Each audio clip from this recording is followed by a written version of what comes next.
we approved 8 laws here in this National Assembly that were laws that were related with some recommendations and some suggestions that were made to us, and we used them. And the only thing that Venezuela asked for, because Venezuela never said stop investigating me, no, we said you can investigate all you want, but the only question that we asked is for an international criminal court case to be open, like the case Venezuela, to study the effects, the devastating effects that the coercive unilateral measures had done on the Venezuelan population. What was their answer? They opened the case and then they put it inside a drawer. They swallowed their tongue again, those from the International Criminal Court, because they're completely at the mercy of their owners.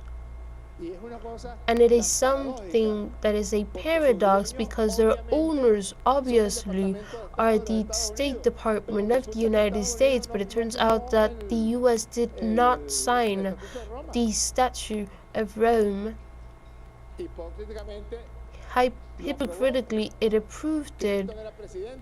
Clinton was the president, but at the next day George Bush was in office, and George Bush months later denied the signing. So the US is not a signing member of the Statute of Rome. Not even they didn't even ask. I'm sorry for the expression used. Not even a web page from a newspaper to put it as part of a report on the sanctions. They don't care. They are not there to give justice or to defend human rights. They are there to attack the free peoples. They are there to make the lives impossible of the countries that the US ordains them to. And it is like that. What a coincidence that the immense majority of the case that the International Criminal Court has opened make reference to Africa, to Russia, to China, to Venezuela, and to Iran. Because I imagine that then the US is the world champion of the defense of human rights, especially now with what is happening at the inside of the US, and the champion of champions, the genocidal state, the genocidal entity of Israel.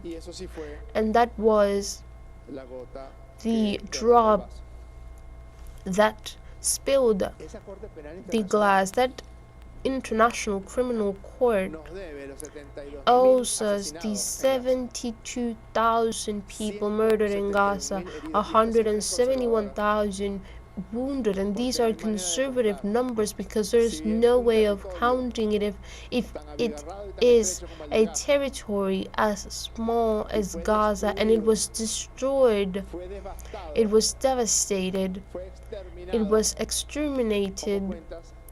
How do you count the exact number of murdered? 80% of the victims are civilians, and the current tragedy in Gaza, the lack of water, which only 10% of the medical resources reach for people to be attended, the absolute absence of medical personnel because they were murdered. And what has the International Criminal Court said? Nothing. There was a sign of a small example of the order that was given by the previous prosecutor against Netanyahu, and he was fired, the prosecutor, and they said we have to look for someone who bends easier, and they looked for him and they found him that could bend to the interest of the US. And what has he said on Gaza? Nothing, absolutely nothing. That is why that, with all due respect but with a lot of conviction, I invite you, deputies, to take a measure of solidarity with the people of Palestine and the people of Gaza. And that is the main reason for why we propose for this law. That is nothing else than coming out of that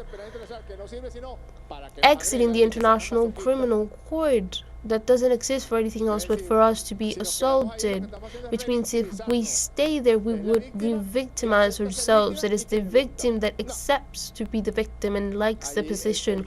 No.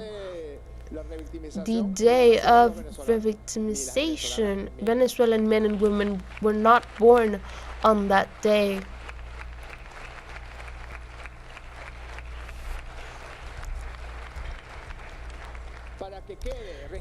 For it to be a historical register that we are exiting that court because they're useless, but we are also exiting because we are denouncing the submission of the representatives of that International Criminal Court, the hypocrisy and the absolute inaction that they had against the genocide or with the genocide against the Palestinian people. May there be a historical register that the law has the name of the law in defense of Palestine.